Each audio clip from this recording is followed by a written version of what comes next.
Hello दोस्तों, स्वागत है आपका आपके पसंदीदा प्लेटफॉर्म नोट्सबुक आईएएस में। तो आज हम लोग बात करेंगे बिम्स्टेक के बारे में। जो मुख्य रूप से देखा जाए यानी एक तरह से देखा जाए जो भारत है उसके पड़ोसी जो देश उनके साथ और साथ साथ एशिया जो दक्षिण एशिया जो देश दक्षिण एशियाई देश हैं उनके साथ, या फिर से एशिया में जो देश हैं उनके साथ, या फिर से जो अमेरिकन जो देश हैं या ऑस्ट्रेलियन देश हैं उनके साथ। तो एक समय था, जैसे आपको पता भी होगा कि एक समय था कि भारत जो है गुटनिरपेक्षता की तरफ किस तरह से कैसी स्थिति थी उसकी, और आज जो है वो समय कैसा है। तो मुख्य रूप से देखा जाए तो आज मल्टी डायमेंशन जो है ये भारत का स्थिति है, यानी जैसे भारत जो है क्वाड में भी शामिल है, और आप देख रहे हैं कि जो मुख्य रूप से देखा जाए ब्रिक्स में भी शामिल है, उसके बाद से सार्क में भी शामिल है, फिर वैसे आप देख सकते हैं बिम्स्टेक में भी शामिल है। ठीक है, तो इस सभी चीज़ों के बारे में आज हम लोग चर्चा करेंगे। तो बिम्स्टेक के बारे में जल्द से आइए हम लोग जानकारी हासिल करते हैं कि बिम्स्टेक है क्या। तो पहले हम लोग समझते हैं बिम्स्टेक है क्या। तो बिम्स्टेक का फुल फॉर्म होता है bay of Bengal initiative for multi sector technical and economical cooperation. ठीक है, तो इसको याद रखिएगा। बिम्स्टेक का फुल फॉर्म क्या होता है? Bay of Bengal initiative for multi sector technical and economic corporation. तो ये है बिम्स्टेक। अब इसके बारे में संदर्भ में देख लीजिए कौन कौन से प्रश्न है, उसको थोड़ा सा अगर हम देखने की कोशिश करें तो प्रश्न अगर यूपीएससी में जो पूछा गया था कैसा था, बिम्स्टेक के संदर्भ में निम्नलिखित कथनों पर विचार कीजिए।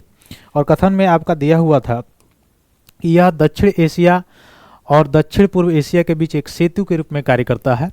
दूसरा है कि बिम्स्टेक का अस्थायी सचिवालय बर्मा में है। और तीसरा है इसमें नेपाल, भूटान सहित बंगाल की खाड़ी क्षेत्र शामिल है। और ये कूट दिया गया है, इस कूट का आपको प्रयोग करना है। ठीक है, तो आइए पहले हम लोग देखते हैं इसके जो बंगाल इनिशिएटिव यानी बिम्स्टेक है उसके बारे में पहले हम लोग देखते हैं कब ये बना, कौन कौन देश इसमें शामिल है, क्या ये इसका अस्थायी सचिवालय है, क्या इसका अस्थायी सचिवालय नहीं है, कौन कौन देश इसमें शामिल है। इस सब के बारे में पहले हम लोग जानकारी इकट्ठा करते हैं, उसके बाद से इसके आंसर पर आएंगे। आप लोगों में जो लोग इसके आंसर बता सकते हैं, इस प्रश्न के आंसर को उत्तर को बता सकते हैं, वो लोग कमेंट बॉक्स में अपना उत्तर दे सकते हैं। हालांकि हम लोग चलते हैं इसको विस्तृत रूप से।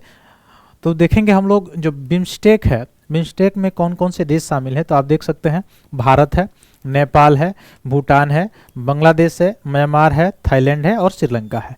तो बिम्स्टेक में जो शामिल देश हैं वह मुख्य रूप से देखा जाए जो खाड़ी देश हैं ये शामिल है और भारत शामिल है, यानी भारत के जो पड़ोसी, इसमें पाकिस्तान शामिल नहीं है, इसमें चाइना भी शामिल नहीं है। तो कितने देशों का एक ग्रुप है? 1 2 3 4 5 6 7 देशों का, 7 देशों का ये ग्रुप है, जिसमें कौन कौन से देश हैं? इंडिया है, नेपाल है, भूटान है, फिर है बांग्लादेश। तो ये 4 तो इकट्ठा हो गए। फिर यहाँ पे क्या है? म्यांमार है, फिर यहाँ पे थाईलैंड और यहाँ पे श्रीलंका। तो ये मुख्य रूप से 7 देश जो है, जो खाड़ी देश या बिम्स्टेक जो है या इसका, यानी इससे पूछा जा सकता है कौन कौन से देश हैं। तो देशों के संदर्भ में हमने देखा भारत, नेपाल, भूटान, बांग्लादेश, म्यांमार, थाईलैंड और श्रीलंका। तो इसमें तीसरा ऑप्शन देखिए, इसमें नेपाल, भूटान सहित बंगाल की खाड़ी क्षेत्र के देश शामिल है। तो देखिए इसमें बंगाल के खाड़ी क्षेत्र के जो देश हैं, एनबी ऑफ बंगाल से जो सीमा साझा करते हैं वो देश, जैसे थाईलैंड हो गया, म्यांमार हो गया, बांग्लादेश हो गया, भारत हो गया, श्रीलंका हो गया, ये सभी हैं। तो इसलिए जो हमारा सी ऑप्शन है, तीसरा जो ऑप्शन है वो तो सही हो गया। अब 2 ऑप्शनों को देखने के लिए हम लोग आगे देखते हैं क्या क्या हो सकता है। ठीक है, तो ये याद रखेंगे। आगे देखिए बिम्स्टेक का मतलब क्या होता है? बंगाल की खाड़ी के लिए जो बहुक्षेत्रीय प्रौद्योगिकी या आर्थिक सहायता, जो उप क्षेत्रीय संगठन है जो एक प्रकार का है, जैसे दक्षिण एशिया और दक्षिण पूर्व एशिया के 7 देश इसमें शामिल है, मैंने बताया ही पहले आपको। इसकी स्थापना कब हुई थी इस संगठन की?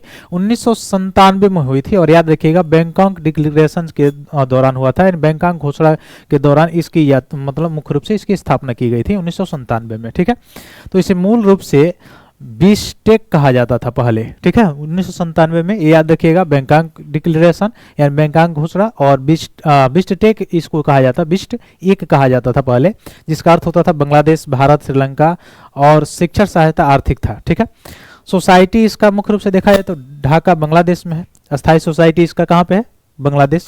ठीक, तो हमारा क्या कहा हुआ था हमारे प्रश्न में कहा हुआ था कि इसका अस्थायी सचिवालय बर्मा में है। तो यह तो दूसरा तो गलत हो गया। तो दूसरा कहाँ है? यहाँ पर है, यहाँ पर है, यहाँ पर है, तो गलत हो गया। तो कौन सा ऑप्शन सही होगा? पहला और तीसरा, यानी दक्षिण एशिया और दक्षिण पूर्व एशिया के बीच एक सेतु के कार्य करता है और नेपाल, भूटान सहित बंगाल के खाड़ी के क्षेत्र के देश शामिल है। तो पहला तीसरा ऑप्शन सही हो गया। आइए और जानकारी हमसे इससे हम क्या करते हैं, इसे इकट्ठा करते हैं। इस नेतृत्व के देश का नाम, तो ये याद रखिएगा बिम्स्टेक का जो अस्थायी सोसाइटी कहाँ पे है? ढाका बांग्लादेश में है। ठीक, इसको याद याद रखिएगा। इसके नेतृत्व को देखा जाए तो देश के नाम के अनुसार इसमें रखा गया है। छठा बिम्स्टेक शिखर सम्मेलन कहाँ हुआ है? 2024 में हुआ है। तो ठीक, उसके बाद से देखा जाए बिम्स्टेक जो है वो देश का संयुक्त सकल घरेलू उत्पाद लगभग देखा जाए तो बिम्स्टेक का कितना है? 5.2 ट्रिलियन अमेरिकी डॉलर है। ठीक, इसलिए भी आर्थिक रूप से भी इंपॉर्टेंट है। फिर देखा जाए तो 2022 में बिम्स्टेक सदस्य देशों का संयुक्त व्यापार कितना हुआ था? तो 1.95 ट्रिलियन अमेरिकन डॉलर था। ठीक है, उसके बाद से देखा जाए बिम्स्टेक ने सहायता के 14 प्राथमिक क्षेत्रों की पहचान भी की है और बिम्स्टेक सीजन और क्लाइमेट सेंटर बिम्स्टेक सदस्य देशों और राष्ट्रीय मध्यम अवधि सीजन एवं क्लाइमेट सेंटर के बीच क्या करता है? एक सहयोग भी स्थापित करने का काम करता है। तो हम लोगों ने देखा कि हमारे प्रश्न का उत्तर कौन सा हुआ? हमारे प्रश्न का उत्तर हुआ ऑप्शन सी। ठीक है, तो ये आपको अच्छे से समझ में आ गया होगा। और मुख्य रूप से देखा जाए इस तरह से भारत जो है और भारत के साथ ये जो भारत के पड़ोसी देश हैं इनसे इसका सहयोग भी क्या होता है? कॉर्पोरेशन एक मुख्य रूप से टेक्नोलॉजी के माध्यम में भी क्या होता है? बढ़ता है। ठीक है, तो आशा करते हैं सारी चीज़ें आपको समझ में आई होगी और अगर समझ में आई है तो लाइक कीजिए, सब्सक्राइब कीजिए और ज़्यादा से ज़्यादा शेयर कीजिए। मिलते हैं फिर अगले अपने वीडियो के साथ, तब तक के लिए बहुत बहुत धन्यवाद दोस्तों। जय हिंद।